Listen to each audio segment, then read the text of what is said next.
Hello again, and Happy New Year! Welcome back to the Bible Backdrop Podcast, where we talk about the history and culture surrounding the Bible. I'm your host, Matthew, and I'm so glad you decided to join me today. A friend of ours just got engaged, and I thought this would be a great place to talk about weddings and marriage in the Bible, especially looking at the wedding in Cana, where Jesus performed his first public miracle. In many ways, marriage and weddings were very different from how we understand them today. First, most marriages were arranged. The vast majority of the time, young people did not choose their spouse. Marriages in Israel were always with other Israelites, with some exceptions, such as Ruth and Boaz, or for political purposes, such as Solomon and his many wives, and Ahab and Jezebel. Often, this led to problems, as they did not follow the God of Israel. Solomon, as a result of his sins, had his kingdom torn in two when his son became king. Looking away from these exceptions and getting back to the everyday people throughout the Bible, this was the normal process for arranging marriages. It all starts with the father of the groom. Once a suitable match is found for their son, a friend who attends the bridegroom, sort of like a best man, negotiates on behalf of the father and prospective bridegroom with a representative of the bride's father. What were they negotiating? Two things: the mohar and the dowry. Both of these were compensation to the bride's family, but had different purposes. The mohar was the price paid to the bride's father and seems to be compensation for the loss of work that would come from losing someone in the household. Once a daughter was married, the chores that she did had to be done by the parents or by hiring someone. The mohar would help alleviate that burden. Now, it wasn't always paid in cash. Even though Saul's daughter Michal was promised to whoever slaved Goliath, when the time came for marriage, David still had to pay a mohar. By this time, David had lost favor with Saul, and so he thought to set David up to get killed. Instead of silver or gold, Saul asked for the foreskins of 100 Philistines, who were the main enemy of Israel at the time. He had hoped that David would die in the attempt. Instead, David brought him 200 foreskins. Not exactly the bride price I would want, but when you're the king of Israel, whatever works. What was the difference between the mohar and the dowry? Well, the dowry was kept by the bride's family in case her husband died or divorced her. It was to make sure that she did not descend into poverty, where her only way to survive would be through prostitution. The mohar could be spent as it was meant to help the family carry on their household responsibilities, but the dowry could not be spent. If it drew interest, that could be spent on the household, but the principal could not. Later, it was a custom that part of the dowry would be made into a circle of coins that became part of the woman's headdress and acted as a symbol similar to the wedding ring. As Jesus described in his parable in Luke 15:8-10, the loss of such a coin was traumatic and led to the woman cleaning out her whole house to find it. It also explains her great rejoicing at finding the coin. Now that the negotiation is completed, an arrangement has been made, the couple were officially betrothed. Unlike today's engagements, betrothal was much more legally binding. Today, either party can call off an engagement and no harm, no foul, well, legally anyway. That could not be done in biblical times. Betrothal was practically equal to marriage. The only way to end it would be to file for divorce, and the only reason to do so would be for adultery. I'll talk about this a little bit in my episode on Joseph. Joseph understood that if it became known that Mary was pregnant during their betrothal, then she could be stoned to death as an adulterer. Being a righteous and seemingly a very kind man, he decided that the best course of action would be to divorce her quietly and not do so publicly. However, God intervenes and tells Joseph to go ahead and marry Mary. In New Testament times, a betrothal was official when the groom gave the bride a gift, also called a matan, and said, quote, "By this, thou art set apart for me according to the laws of Moses and of Israel." End quote. This started the time of betrothal, which normally lasted 12 months. During this time, the groom prepared a home for the new family, while the bride prepared the wedding clothes and the bride's family prepared the wedding festivities. Before getting to the wedding details, a common question is, how old were people when they got married? The rule of thumb is that girls were married as soon as they were able to bear children, usually around 13. Sometimes they might be older if there are a few eligible men at the time, such as in times of war. Men were expected to be married by 18, as at that point he would have learned a trade to support his family. Another interesting aspect is that men were exempt from military service while they were betrothed and early on in their marriage. So now the negotiations are done, the betrothal time is coming to an end, and it's time to have the wedding itself. First off, the wedding itself was not a religious event. Outside of a blessing, quote, "Our sister, may you increase to thousands upon thousands.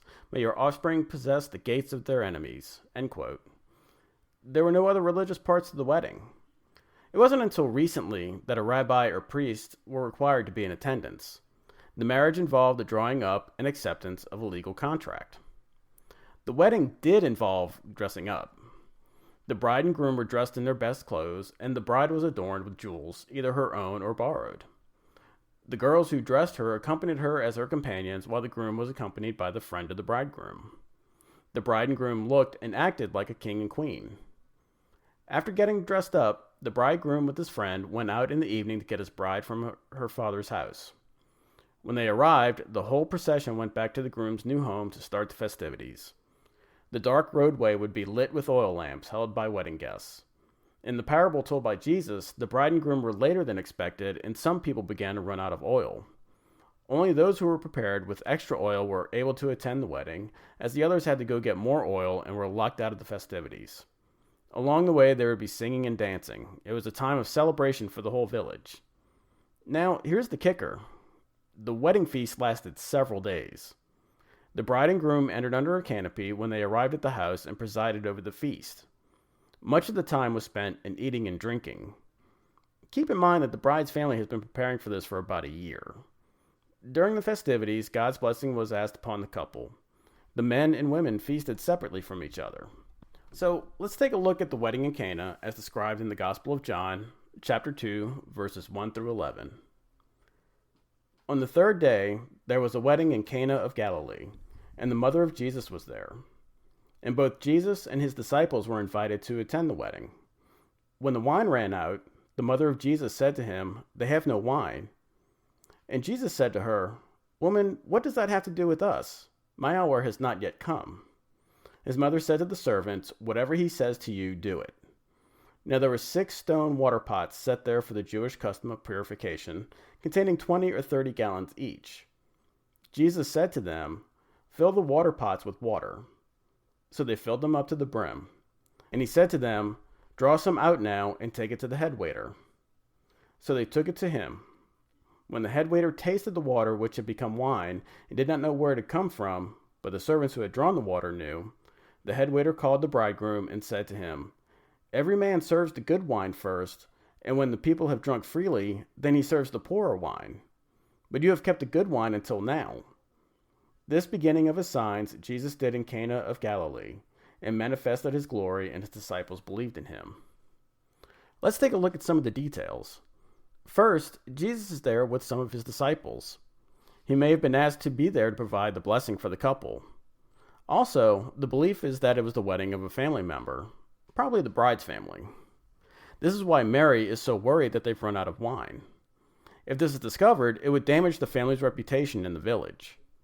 It's also possible that Mary was the one that was responsible for the preparations. How did Mary hear about the problem before anyone else? The women's feasting area was normally closer to the preparation area. She probably overheard some discussion by the master of the banquet as they tried to figure out what to do. Not knowing what to do, she tells her son. She may have just been passing along information, or maybe hoping he would help financially, or maybe she was hoping for a miracle. We don't know. We do know Jesus' response in verse 4. "Woman, why do you involve me? My hour has not yet come." While it sounds harsh to our modern ears, it really isn't. He's using a title for a married woman, similar to our use of ma'am or madam. What about the rest of the verse? After doing research, it appears that Jesus is telling her that by doing this, he will start his path towards the cross. Mary may not completely understand and be focused on the here and now as she tells the servants to do whatever he says. He performs the miracle, and the wine is given to the master of the banquet. The wine was apparently so good that he tells the bridegroom that he doesn't understand why he waited until then to serve the wine, as most people serve the good wine first and the cheaper wine when people have been feasting for some time. How big were the stone water jars that Jesus used? They were between 20 to 30 gallons each, so between 120 to 180 gallons of wine. To compare to today's measurements, 1 gallon equals about 5 bottles of wine. So Jesus' miracle made somewhere between 24 and 36 bottles of wine. Basically, 2 to 3 cases. Before wrapping up this episode, there are a few random things I wanted to cover. First, let's talk about polygamy. Polygamy was actually very rare. The reason we hear so much about it in the Bible is because the men who practiced it were some of the key characters in these stories. We see polygamy more in the time of the patriarchs, and again at the monarchy. Polygamy was allowed so that if there were more women than men in a society, the women would not be stricken and pushed into poverty if something bad should happen. However, polygamy almost always had negative consequences. The vast majority of people in Israel were monogamous. Also, polygamy could be very expensive as the man had to provide for 2 wives. By New Testament times, polygamy is pretty much unheard of. Another thing I want to talk about is concubines. Yes, we see these in the Bible too. Again, they're pretty rare, and by New Testament times, they don't exist anymore. One website defines them as a secondary wife, but that's not really true either. They had rights and protections, but were not equal in status to a wife. Basically, her purpose was to provide a male heir if the wife was barren, or to provide more children in general to enhance the family's workforce and wealth. Again, you had to be wealthy in order to have a concubine. Personally, I think you see it among the monarchy as a status of power. How did someone become a concubine? There are a few ways.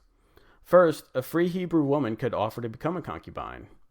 If she was in a situation of dire poverty, she could offer to become a concubine for one man as opposed to becoming a prostitute. Another very rare practice was for a man to sell his daughter as a servant to another Hebrew. This was again probably done in very dire circumstances. While both of these may assault our modern sensibilities, keep in mind that as a servant and concubine, the man was required to provide for the woman for her life. It was actually a form of protection, so the woman would be taken care of in the society. Like with polygamy, you may see this happen more often in times of war when there are more women than men in a society. So that's it for this episode of the Bible Backdrop Podcast. I really hope you enjoyed it. If so, I would appreciate it if you leave a 5-star rating and review. If you want to get in touch with me to talk about the show, you can email me at biblebackdrop@gmail.com. Thank you again for listening, and I hope you return for our next episode where we talk about weights, measures, and currency in Bible times. I know, it sounds dry, but I'll tie in a lot of Bible verses to make sense of it all. Until then, have a great week.